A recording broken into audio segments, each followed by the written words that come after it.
ပြောခင်မှာဒီကတိအကြောင်းနဲ့ပြောချင်တာပေါ့နော်သူရဲ့ကောင်းတဲ့အကြောင်း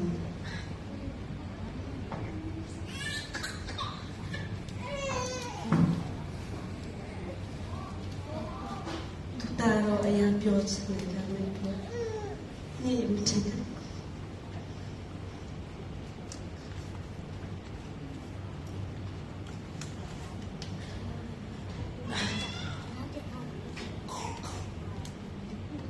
ဘယ်ကနေပဲစပြောရမှလည်းမသိဘူးဒီလို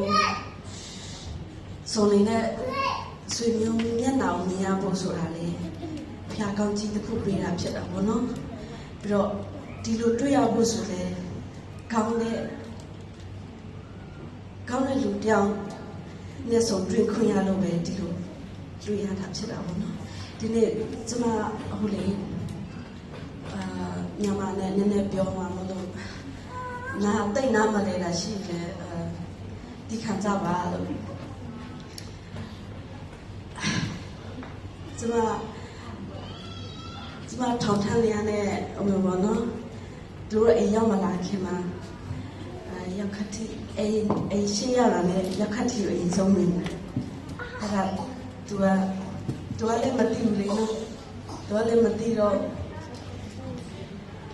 ကဲ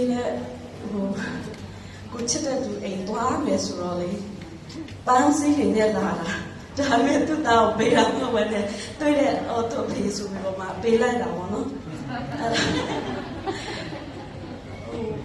ပြောမှဆိုလဲဒါသူဘာအရင်ကလည်းသူတာပြောတယ်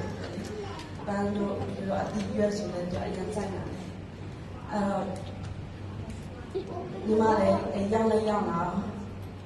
အပန်းစီကိုပေးလိုက်တာပန်းစီကိုပေးလိုက်တော့သူကိုယ်တိုင်ထိုးတယ်အခုတိတက်ပေါ်ကညီမထုံးထဲမှာရှိနေနေတာပေါ့နော်တက်ပေါ်ရိုက်ခဲ့တယ်အဲ့တော့သူစီကသူတားသမီးစီကနေတက်ပေါ်သူစီကတက်ပေါ်ရိုက်ပြီးတော့မှညီမကိုထိုးတာအရန်ကိုပြီးဖြစ်တာပေါ့နော်ဒါပေမဲ့အဲ့တော့ကိုယ့်ရဲ့ရောက်ခတ်တဲ့အကြောင်းဆိုတာလေကိုကရေရှာမသိသေးတဲ့ခါကျတော့ဒီမလေးရှားမှာလာခင်မှာတို့အိမ်မှာတားလို့ဆက်ပြီးတယ်လေ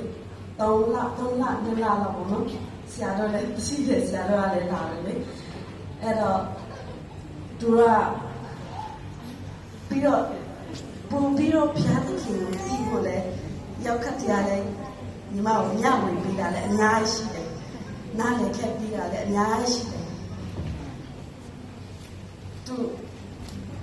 အရင်တော့ဆိုတော့မြန်မာပြည်မှာတော့ဆိုလဲသူတို့လည်းကိုယ်အချိန်ပေးရလည်းအများကြီးပေါ့နော်ဟိုအားပေးစကားတွေအဲ့တော့စီယောင်းနေစစင်တာလည်းညီမစီယောင်းစစင်တာသူတို့အားပေးစကားတွေပြောတယ်ဒီကြရင်ဘယ်လိုနေရမှာလဲသူတို့ရဲ့ချစ်ချင်းပြတာတွေကိုပြပြခဲ့ပြီးတော့ဘောနော်အဲ့တော့